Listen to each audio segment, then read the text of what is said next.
Well, hello there. This is Vitriol's the Chess Noob, learning and having fun with chess. Today, I've got another game of the Vienna Gambit in the Max Lange defense. And if you've been following my channel, you'll know that I've recently been trying to learn more about this type of Vienna Gambit. Let's go take a look. Now, this was against a opponent from Indonesia. It was actually the second game I played against them. In the first game, I was completely winning. I won their queen, and basically at that point, I stopped calculating as carefully, maybe got a little bit arrogant, and then I lost suddenly because I found a very, very clever mate in one. So in this second game, I was very motivated to win, you can say. So let's begin. So I've got the white pieces. So e4, e5, knight c3. So that's the Vienna. They play the Max Lange defense, the symmetrical knight c6. And here we have the Vienna Gambit in the Max Lange defense, which is the immediate f4. Now, as I've sort of mentioned before, this is not as good as the usual Vienna Gambit, where the opponent plays the other knight. So that will be the fork beer. However, it's still a very winning line, and it tends to sort of bring the opponent probably outside of their comfort zone, because this is actually quite an uncommon move. So previously, I used to play bishop to c4. Well, that's what I have been playing. That's a really good line. And potentially, if the opponent plays a full copycat, then it's super fun, because then we've got queen to g4. They'll probably bring their queen out here, and then we've got the Mighten and Mises Gambit. Super fun. You should never go full copycat. However, more commonly now in the 1300s, 1400s, people will play sort of a two knights type approach. And then with this, we basically end up with the Berlin-Vienna hybrid, and it often ends up being quite a positional game.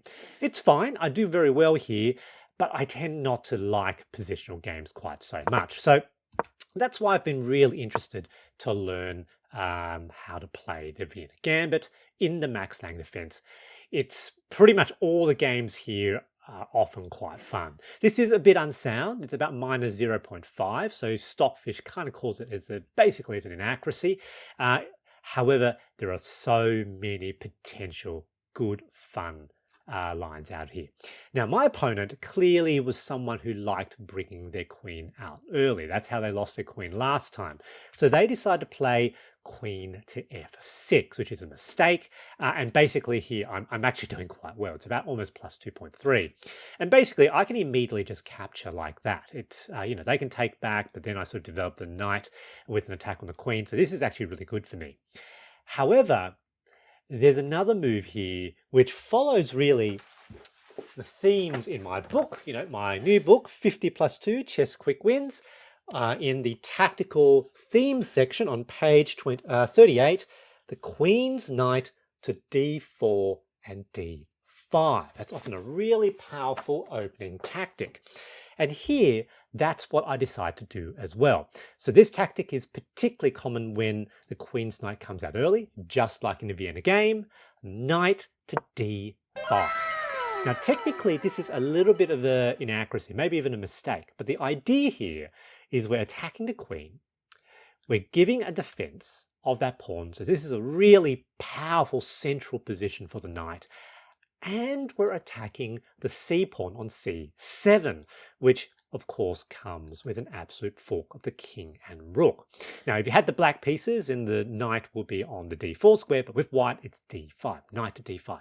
Really powerful.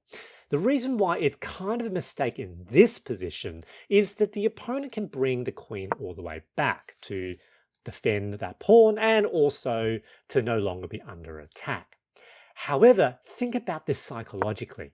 If you're an early queen player, you try to develop the queen early, you've got a particular perspective on that, are you really going to bring the queen all the way back the very next move? You probably won't. You probably won't retreat the queen.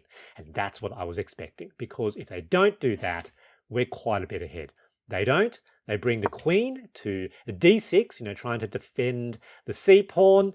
This is an inaccuracy. And in fact, in this particular position, this queen is about to get trapped. It's very likely to be trapped. Here I decide to just develop my other knight first. I can straight up take, but I didn't want to necessarily open up the center yet. They take, that's fine. And now we've got d4. You can see, that last move, that capture really went, the evaluation went towards white. In fact, it's much better than that evaluation. It's closer to plus 4.5, almost plus 5, because after d4, have a look what's happened. This, in terms of where the queen can go. So the queen can go down here, but covered. Queen can go here, but that's covered. Queen here is covered, and they still have potentially these two squares available. And in fact, in this position, the queen had to go to g6. So it had to move the queen yet another time, completely losing tempo. Black does not see that, decides to develop their knight, thinking that it's an attack. It's a blunder. Basically here it's about +6, moving towards completely losing territory. Why is that? Well, bishop captures that pawn. I win my pawn back. Powerful knight. It's defending that bishop, attacking the queen. Where is the queen going to go? We already saw, can't go this way, can't go here. It's going to be taken. They've just blocked off access to those two squares. Now, naturally, they decide to play queen to e6. That's actually an inaccuracy. Their best move is actually just to take my knight and accept the queen is lost. Because even though it looks like nothing is attacking the queen here, remember this knight? c7, knight capture c7, family fork. I win the queen anyway.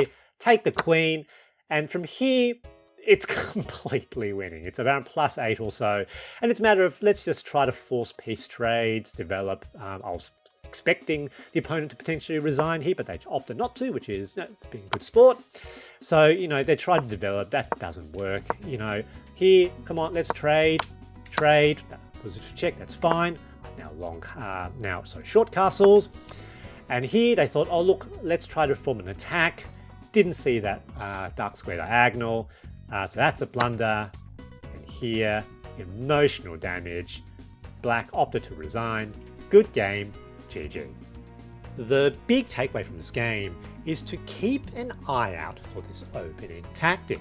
The queen's knight to d5 with white or to d4 with black.